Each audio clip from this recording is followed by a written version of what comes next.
The Little Bookroom by Eleanor Farjeon. The Clumber Pup. When Joe Jolly's father died, his fortunes were almost at their lowest ebb. Not quite, for he had at least the chair he sat in. But the hut the Jollies lived in was not theirs.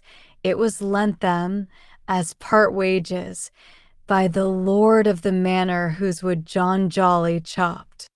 For the rest, he got 3 shillings every Friday. Even the axe he chopped with was not Mr. Jolly's own. Joe grew up in the woods with little education beyond the use of his hands and a love of animals, and much in the same way he loved his father, whom he often helped with the chopping, though neither the lord of the manor nor his steward knew of his existence. Old Mr. Jolly was taken ill of a Thursday evening when last week's wages were spent. He sat down in his old chair and said, "Joe, I see a better world ahead of me." Next day he couldn't get up, so Joe did a man's day's work and at the end of it went to the steward for his father's shillings. The steward asked, "Who may you be?" And Joe replied, "John Jolly's son." "And why doesn't John Jolly come himself?" "He's sick." "And who'll do his work till he's well?" "I will," said Joe. The steward counted out the 3 shillings and left it at that. In the back of his mind was the thought that if, by the grace of God, John Jolly died, he might put in his place an old uncle of his wife's who was considered by the steward both a nuisance and an expense, as he was obliged to keep him under his own roof. But John Jolly lasted a month, during which time Joe tended him like a woman and did all his work besides. As 3 shillings did not go far, with sickness in the house, he sold up their sticks, bit by bit, to get his father extra little comforts. By the 4th Thursday, everything was sold but the chair and his mother's brass wedding ring. John Jolly lay at peace under the grass, and Joe, for the first time in his life, considered his future. He did not consider it for long. Here he was, at the age of 18, a fine upstanding young chap, as limber as a squirrel, with a skin like the red tan on a pine tree, and no trade to his hands except the power to chop wood. So he decided to put in for his father's job. When he went as usual on the Friday evening for his pay, he said to the steward, "Dad'll not be cutting timber for you any more." "How's that?" asked the steward, hoping for the best. "He's gone to a better world," explained Joe. "Ah," said the steward. "Then the post of Lord's woodcutter falls vacant after 50 years. "I'd like to put in for it," said Joe. But the steward's chance to rid himself of his uncle had come, so he pursed his lips, scratched his nose, shook his head, and said, "It wants a man of experience." Then he counted out 3 shillings, wished Joe well, and sent him away. Joe was not one for arguing. He knew he was experienced by craft, but not by years, and if the steward thought one way, it was no manner of use his thinking another. He went back to the hut, looked at his father's chair, and thought, "Well, I can't take it with me, and I don't want to sell it, and I'd never chop it up for firewood, and the next woodcutter will want something to sit on. And over and above that, it'll like to stay where it has always been, as much as I should do. But it can't be helped. Goodbye to you, old chair." And so, with 3 shillings and a brass ring in his pocket, Joe left the only home that he had ever known. It was quite a new experience for Joe to be walking along a high road many miles from his dwelling.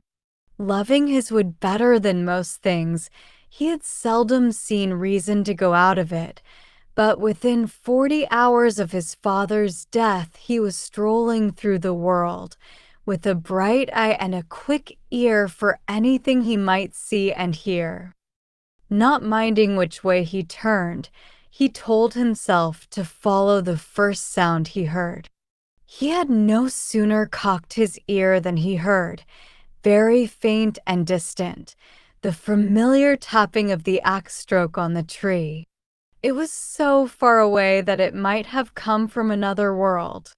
However, Joe heard it clear enough and led him on his way. About noontime on the Saturday, he heard a sound far more disturbing, the whining of a dog in distress.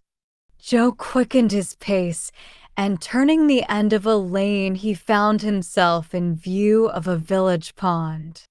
A group of youths stood around it, one of whom had a puppy in his hands, which he was trying to hold under water, but the puppy's mother, a beautiful clumber spaniel, was whining and worrying him so that half his attention had to be given to kicking her off, while the rest of the youths looked on, taking neither side, amused by the contest between the boy and the dog. As Joe appeared on the scene, the puppy drowner lost patience and, with a final kick at the spaniel, was about to toss the puppy into the middle of the pond. Before he could do so, Joe caught his arm and said, "None o' that." The youth turned on him roughly, but seeing somebody both taller and stronger than himself, instead of looking fierce, looked sulky and said, "Why not? Puppies were born to be drowned, weren't they?" "Not where I am," said Joe, "and you shan't drown this one." "Will you buy it?" asked the youth. "What do you want for it?" asked Joe. "What have you got?" asked the youth. "3 shillings," said Joe. "Agreed," said the youth. He handed the clumber pup to Joe, snatched the 3 shillings, and ran off, followed by the other lads, who were shouting with laughter, he who had taken the money laughing louder than any. The spaniel stood on her hind legs, placed her forepaws against Joe's chest, and licked the hands that held her pup so gently. Joe looked into her melting brown eyes and said, "I'll see to your baby, lass. Run you after your master." One of the boys then bawled over his shoulder, "He's not her master. 'Tis a strange dog he found with the pup on his father's straw rick this morning." And with a last guffaw of triumph over the simpleton who had parted with his money for nothing, they scampered out of sight. "Well," said Joe, "it's no such bad bargain that's got me a fine little pup and a beautiful bitch to boot. So now you can both join my fortunes, mother and child, together." He cuddled the pup inside his jacket, and as it settled there he knew, with a pang of joy, that this dog was his dog as no other ever could be again. He resumed his road with an empty pocket and the clumber spaniel running at his heels. As Joe had no money, he had to walk hungry for the best part of the day. Towards evening, when the tapping of the distant axe which had never ceased to call him had become very near, he came to a wood. It was the first he had struck since leaving his own green forest, and he entered its shade with delight, feeling himself at home again. He had not been walking long when he heard the sound of mewing, a mew as tiny as the squeak of his pup. Following the sound, he soon found a scrap of a kitten, as gold as sunlight dappling a running stream, with eyes as clear as swung honey.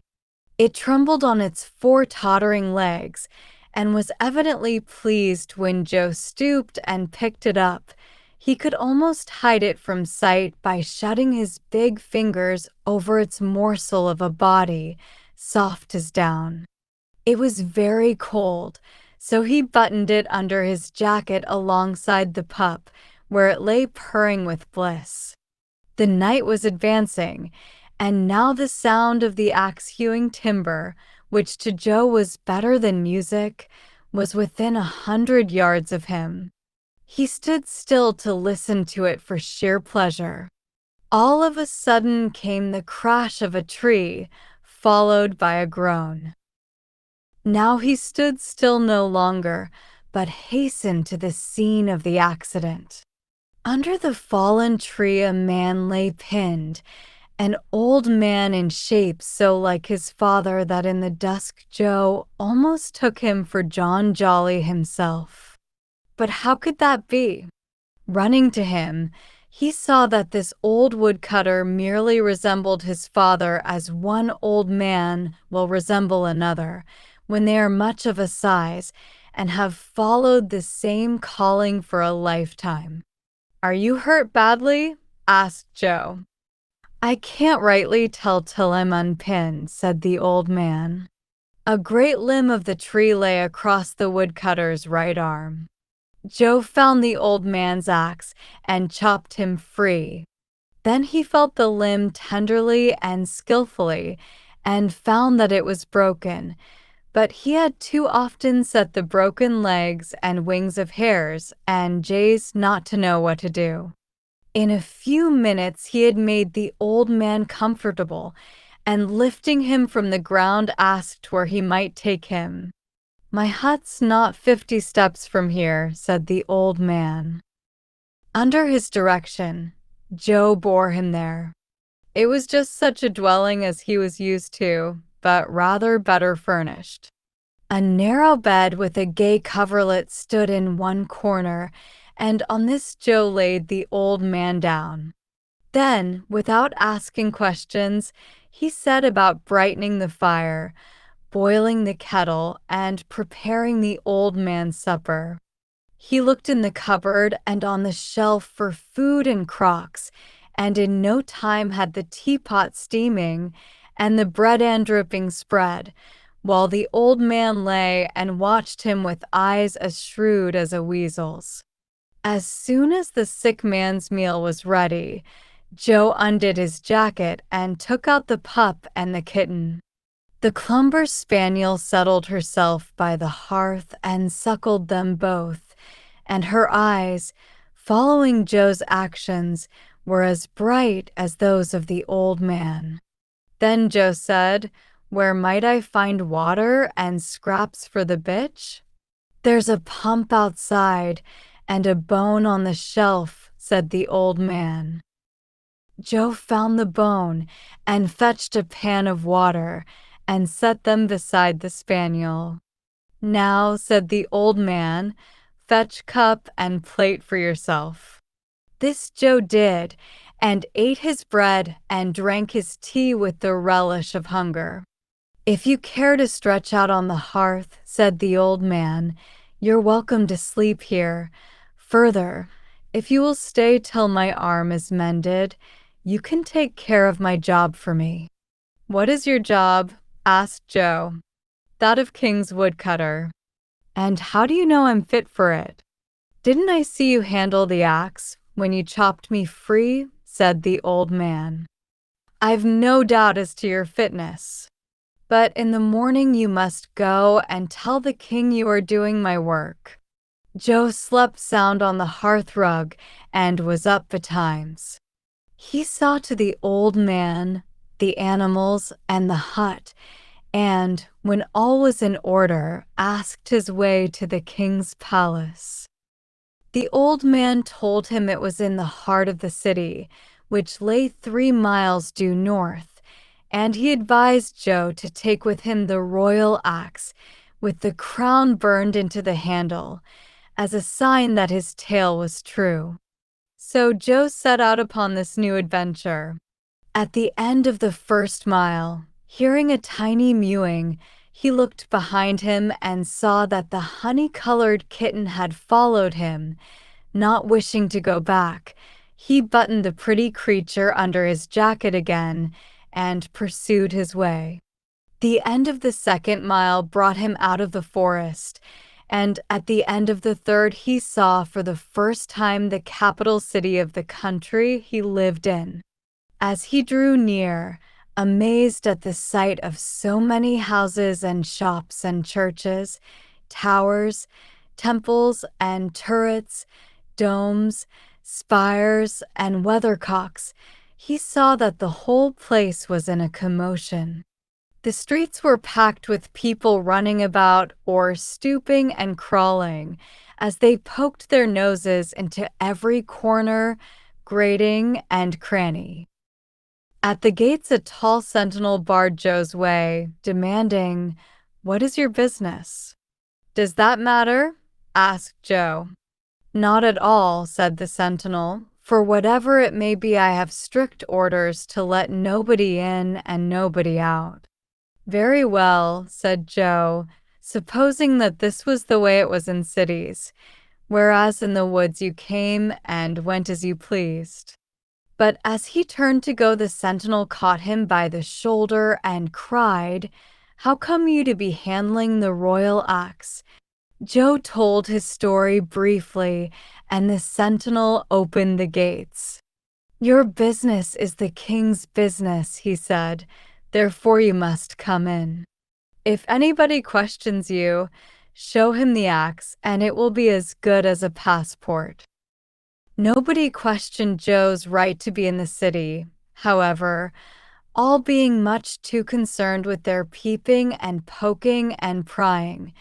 The nearer Joe approached to the palace, the greater became the fuss, and on arrival he found the palace in such a state of confusion, with nobles and pages running hither and thither and wringing their hands in despair, that once more he passed unheeded through the courtyards and corridors until he reached the throne room itself. Here he found nobody at all but a lovely girl in tears. In her white dress, with her lemon-colored hair, she reminded Joe of his clumber pup. He could not bear to see her in trouble, so he approached her and said, "If it's a hurt, show me, and perhaps I can heal it." The girl checked her sobs enough to answer, "It is a very bad hurt indeed." "Whereabouts?" asked Joe. "In my heart," said she. "That's a hard place," said Joe. "How did it happen?" "I have lost my kitten," said the girl, and began to cry again.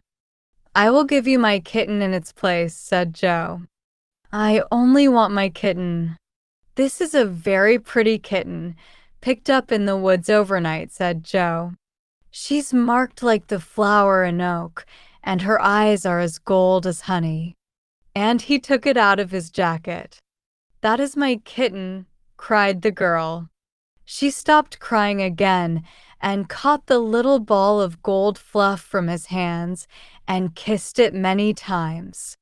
Then she ran and pulled a golden chain that rang a golden bell hanging in the middle of the hall. Instantly the room appeared to overflow with people as everyone, from the kitchen boy to the king, came running to see what had happened. For the bell was only rung on great occasions.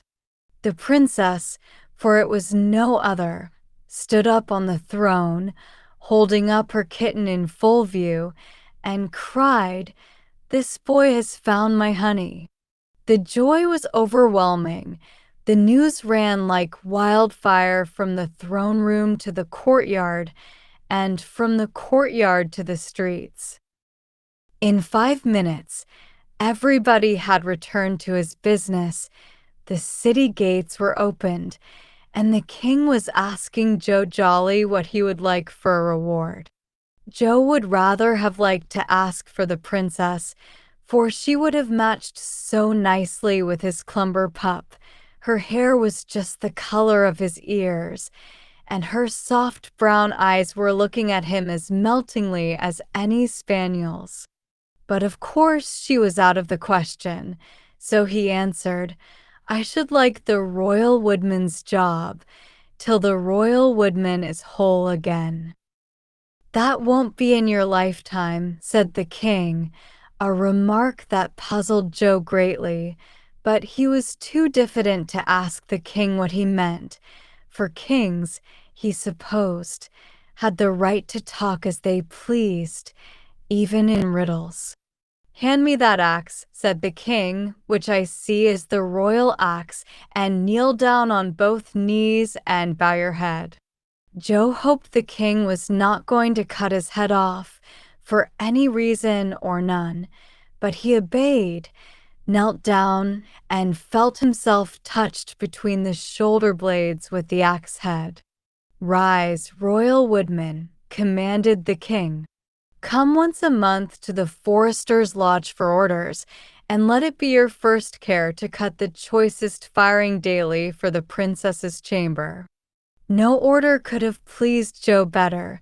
He pulled his forelock with a smile at the princess, but she had turned away, and with her nose in her kitten's fur was whispering things into its ear.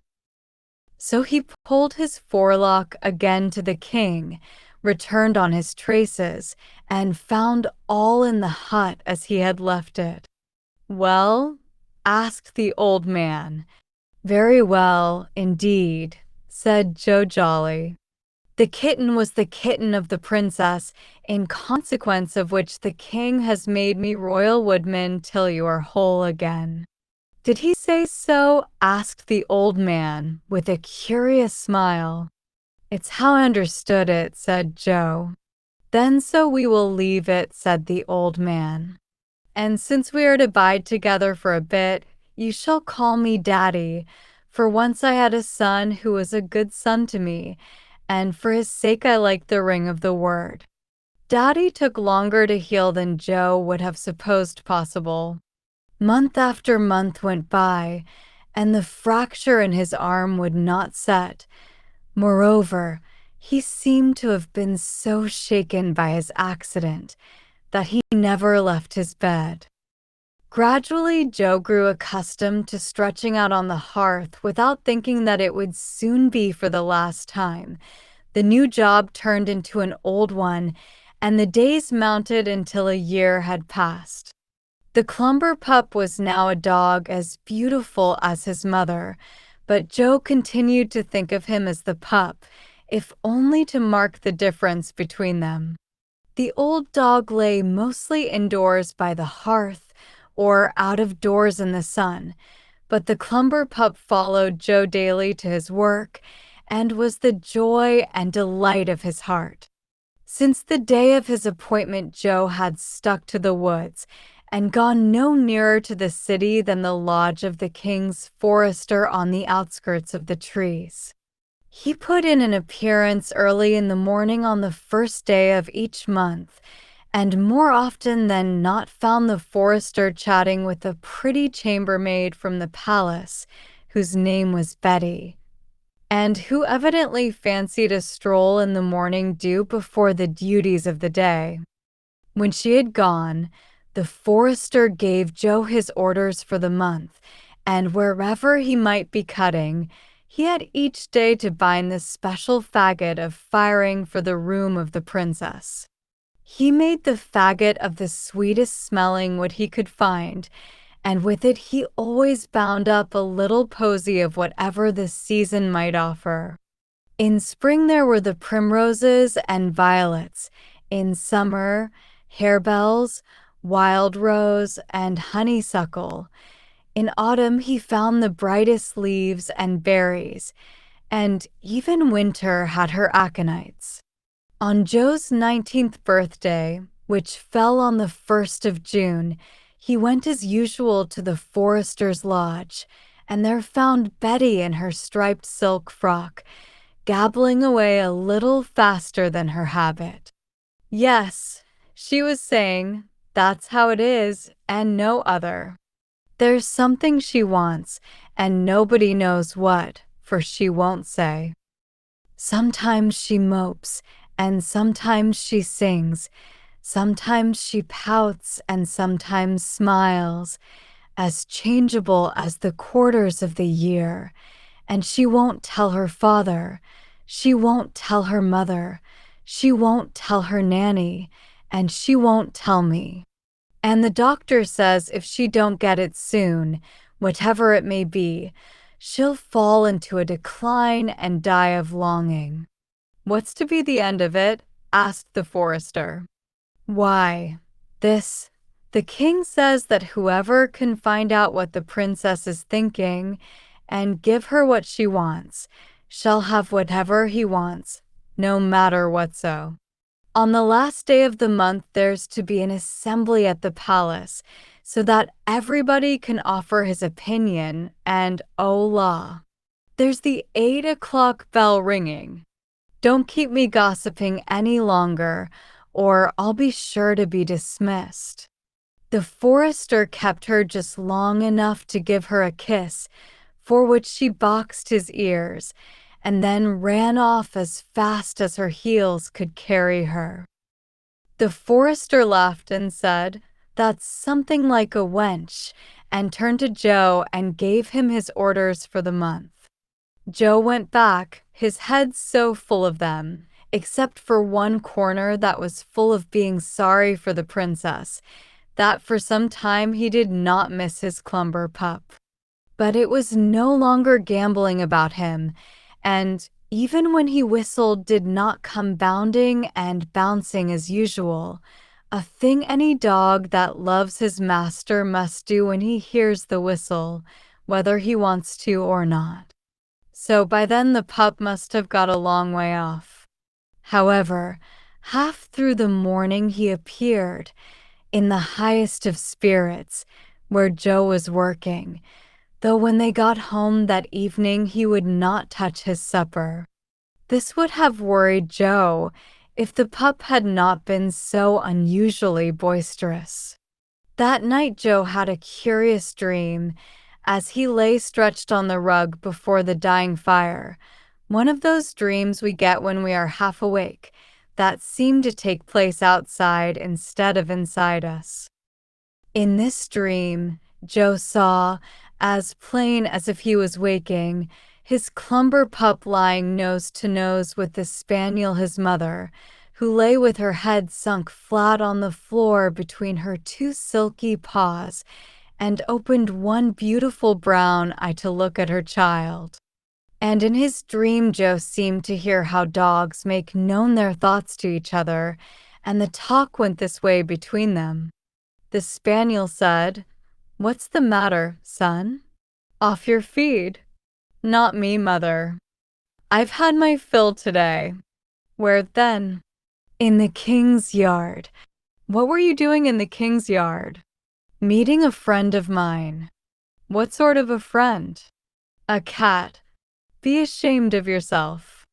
"Not me, mother. It was my foster sister." "Oh, that cat." "Yes, the princess's cat." "What is she like now?" "Gold as honey." "Does she spit?" "Yes, secrets." "What secrets?" "She tells me what the princess is thinking." "How does she know?" "The princess cuddles her into her neck and tells her in her ear." "Whose neck and whose ear?" "The princess's neck and the cat's ear." "Well, and what is the princess thinking?" "She's thinking it's time she had a love letter." "Oh," said the spaniel, and suddenly went to sleep, and Joe's own sleep must have deepened, for he dreamed no more. But in the morning he remembered his dream, and it seemed so real that he fell to puzzling. Was it a dream after all? His puzzle showed in his eyes, and Daddy from his couch asked, "What's bothering you?" "A dream I had," said Joe. "I don't know whether to act on it or not." "Would it be a good thing to act on it?" asked Daddy. "It might save a damsel from a decline." "And would it be a bad thing to act on it?" Not that I can see, said Joe. Then act on it, said Daddy. So before he went to work that morning, Joe sat down and wrote a love letter. He was not very good at writing, so he did not make it a long one and therefore made it as much to the point as he could. He wrote, "My love, I love you because you are lovely like my pup, Joe Jolly." It was rather straggly and blotted by the time he had folded it, but it was quite readable, which, after what is in it, is the best thing about a love letter. So Joe, quite satisfied, took it with him to his work and put it inside a bunch of pink campions which he tied to the princess's faggot. Then he thought no more about the matter till the 1st of July, when, going to the forester's, he found Betty taking her leave with these words, "So that's the end of it. Thanks be." For when the folk came yesterday to say in assembly what they thought she wanted, the princess just laughed at them all and said, "No need to guess, because I've got it." But what it was she still wouldn't say. Not that it matters, since now she's as gay as a lark and the doctor comes no more. Another year went by in peace and content. The work was good, the dogs thrived, the hut was comfortable, and there was always enough to eat. Though, as Daddy still lay on the bed, Joe still lay on the floor. And on the 1st of June, his 20th birthday, he went once more through the wood with the pup at his heels to find Betty before him at the forester's lodge. Who wouldn't, thought Joe, be glad to be out at such an hour, with the birds singing in the leaves, and the dew on the flowers and the grass? But today Betty looked less glad than usual as she gabbled her news. Yes, she was saying, there we are, just where we were a year ago, and it's all to do again. And she's no more help now than she was then.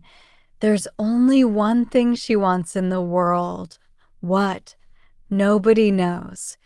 Though her father asks what, and her mother asks what, and her nanny asks what, and I ask what. The doctor comes daily to change her physic, all to no purpose, and he says if she doesn't get it soon she'll die of longing. So the last day of the month there's to be another assembly, to say what the princess wants, since she won't say herself, and he who gives it her shall have anything he names, no matter what so, and, bless me, Forester, there's the 8 o'clock bell. Out upon you, keeping me here a-talking and a-talking when it's time for the princess's chocolate. Off she ran, but not before the forester had given her a hearty kiss, for which she smacked his face, and he only wagged his head, saying, "An excellent wench." Joe took his orders and went away very much troubled. If the princess wanted a second love letter, he couldn't think of anything else to say, yet the first one had plainly ceased to serve her purpose. In his bother, he failed once more to observe the absence of the clumber pup. Later in the day he turned up, barking and jumping and wagging his tail, so that Joe had to throw down his axe and have a rough and tumble before he would be satisfied. Yet that night he never touched his supper at all, a thing that had only happened once before, just a 12 month since. Now Joe came to think of it. It brought it all back so strong to him that as he lay on the mat before the fire and dozed off into his first sleep, he even dreamed that he heard the spaniel and her pup talking as they had talked a year ago. "Now, pup, what's wrong that you can't gnaw your bone? Don't tell me you've distemper." "Not me, mother. I'm fed full of king's meat." "Where did you get king's meat?" "In the king's kitchen." What were you doing in the king's kitchen then? Calling on a friend. What friend, indeed? A cat. Go drown yourself. What for, mother? It was your foster daughter. Ah, that one. How's she grown? Gold as honey. But spits, no doubt? Yes, secrets. Still what the princess is thinking? Still. The princess tells her what she tells no other. And what's she thinking now? That it is time she had a ring. Oh, said the spaniel. Her ear flopped over her eye, and she was asleep, and Joe's dream passed out of being. But in the morning it revived in his mind, as clear as if it had happened. And had it not? He could not decide, and Daddy from his bed asked, "What's the puzzle?" "A funny sort of dream I had last night. I don't know whether to do aught about it or not." "If you did aught, what then?" "It might save a damsel's life. And if not, she might die." "I say, do aught," said Daddy. So when he had bound the day's faggots for the princess, Joe slipped his mother's brass wedding ring over the stems of a wild rose posy and tied it carefully among the branches. Then, having done his best, he dismissed it from his thoughts, until a month later he heard Betty chattering volubly on the forester's doorstep. Yes, clouds will pass on the darkest day, and butter come after the longest churning, and yesterday at the assembly. Before anybody could so much as open his mouth, the princess laughed as happy as a child, and said, "Don't put yourself to the trouble of guessing, for what I wanted I now have." Never a word more, so we're still all at sea. But there, no matter. Doctors stopped coming, king and queen stopped worrying, and the princess goes singing all over the shop. Alas! A year later, on Joe's 21st birthday, the chambermaid had her sorry tale to tell again. That morning, when he reached the lodge, she was relating, full of woe, "Eat she won't and sleep she won't. She's white as a new pillow slip. She weeps in corners and stares at the sky and says no thank you to all our offers, but sits by the hour with her honey cat in her arms, while doctor tears his hair, her father is distracted, her mother is distraught, and her nanny says nothing but, 'Lawks a mussy me.' Even I can't get out of her what she wants. But this much I do know, if she doesn't get it soon, they'll be digging her green grave." The king has ordered another assembly on the last day of the month, and whoever can give her what she wants may have whatever he wants, no matter what so. 8 o'clock, 8 o'clock, there goes 8 o'clock, and me oughting to be at my work. Give over gossiping, Forester, do. Away she started, but the forester pulled her back to give her a kiss, for which she tugged his hair and ran, and he nodded his head, remarking, "What a wench," and gave Joe his orders. But the thought of the princess's green grave was such a grief to Joe that he did not observe the absence of the clumber pup till he was well at work. After a bit, the pup sneaked up, with his tail between his legs. Nothing Joe could do put him in spirits, and Joe being out of spirits himself, it was not a happy day. They both went home depressed that night, and neither of them touched his supper. As Joe stretched out on the hearth, Daddy, who noticed everything, said, "Off your feet." "Yes, somehow," replied Joe, and fell into an uneasy sleep, in which he thought he heard the spaniel repeat the question to her son. "Off your feed, pup? What's up? A canker in your ear?" Something like it, Mother. No doubt you've been overeating again at the palace. Not a bone. Not a scrap. I just went there to see a friend. Oh, you've a friend there? A cat. Give yourself a bad name and hang yourself. Why, Mother? It was our honey cat. Our honey cat. How is she? Gold as honey. Spits, though, I fear. Only secrets. Whose secrets? The princess's. And what does the princess want now? She wants me. You. What does she know of you? The honey cat took me to her boudoir. The minx. I disown her. You in a boudoir, a kennel dog like you.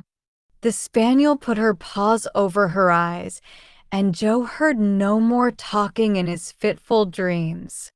But were they dreams, he asked himself in the morning, or had he been awake? Dream or no dream, he had a hole in his heart, and Daddy could not but be aware of it. What is it, son? He asked. I had a dream last night that's left me torn two ways. If you went one way, what then? There might be no need to dig a green grave. And if you went the other? Joe fondled the clumber pup's lemon ears and said, that way might break my heart. Should we dig your grave then? I expect I'd get over it. You'd not be the first, said Daddy, to go through life with a mended heart. But once a grave is digged, it's digged. All right, said Joe. He went out to his work, whistling to his pup to follow him, and when the day was done he made for the princess a better faggot than he had ever made before, and tied his pup to it.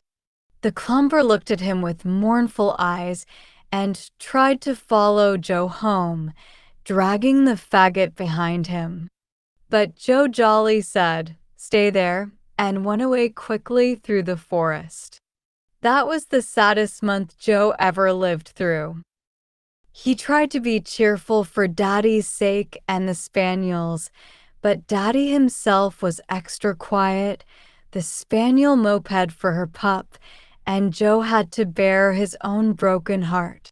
On the last day of the month, when June was at her zenith, and the forest was rich with sunshine, Daddy said, Joe, a man can't work all the year round all his lifetime.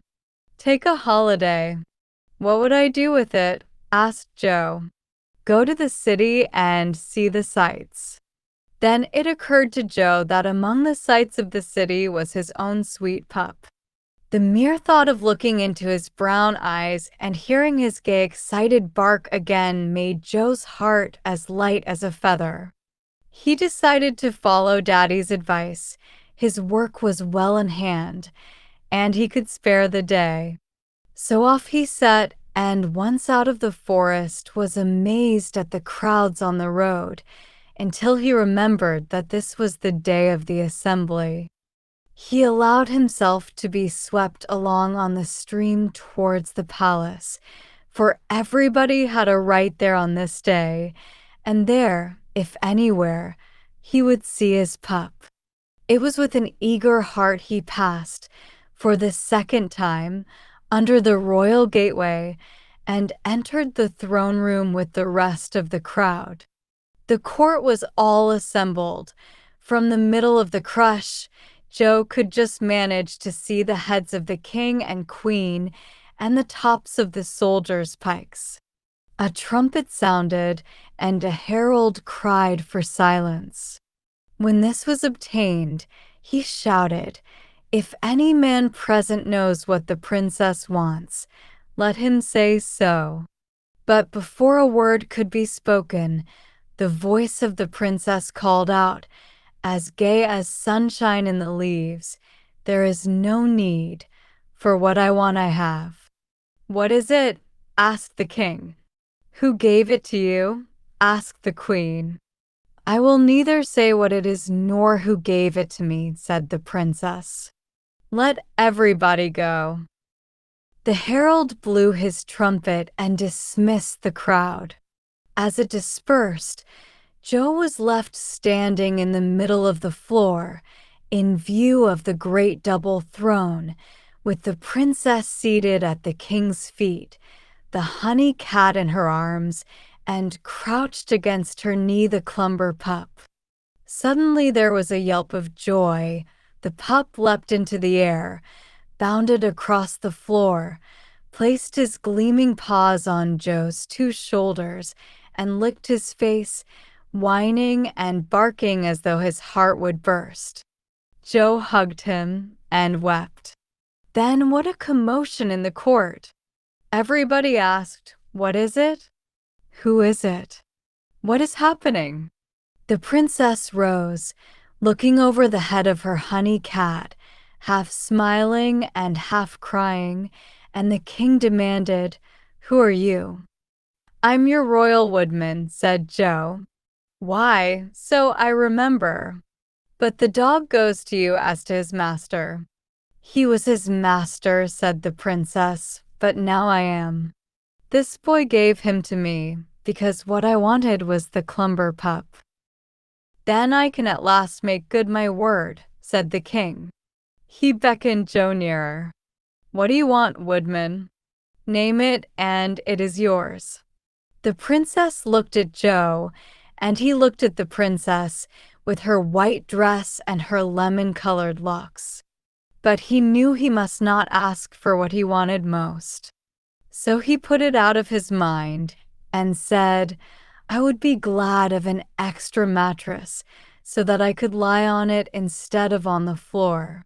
"You shall have the best in the kingdom," said the king. But the princess cried quickly, "He must have something besides, for last year he also gave me what I wanted." And she held up the old brass wedding ring.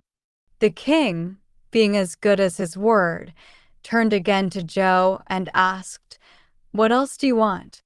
Joe clasped the clumber pup to his heart, but of course he could not ask for it, for the princess would die of longing if he took his dog away. So he put the thought from him and said, "When I came to this place, I left behind me, in my dwelling far away, my father's old chair. I should like to have that chair to sit in of a night, if it was doing nobody a bad turn."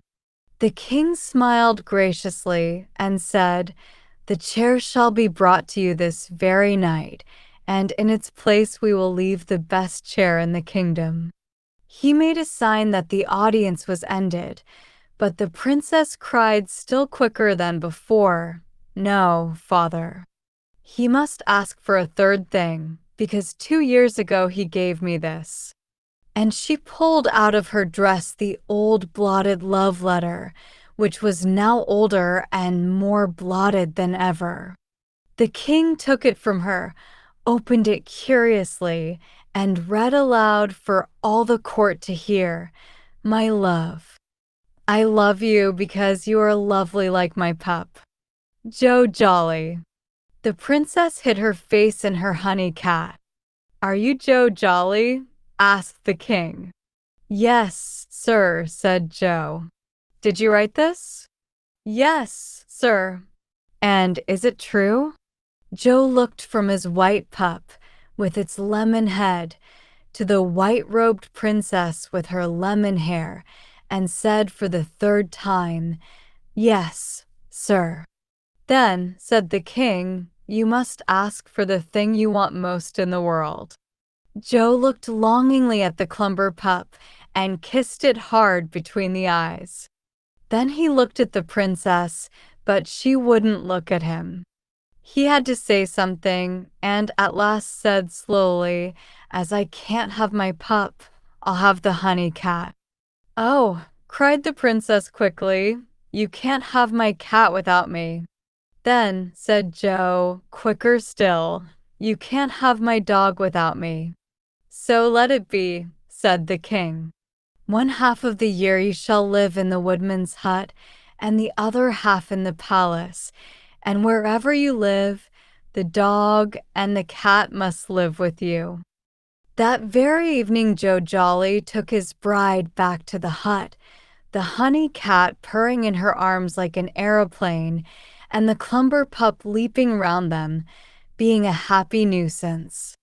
A bright fire burned on the hearth, supper was spread on the table, a soft mattress lay on the bed, and by the fire stood old John Jolly's armchair. But the Clumber Spaniel had disappeared forever, and Daddy was gone too. When Joe came to inquire about him, he was told that the old royal woodman had died a month before Joe Jolly had come that way, and that the post had been left vacant till the right man appeared to fill it.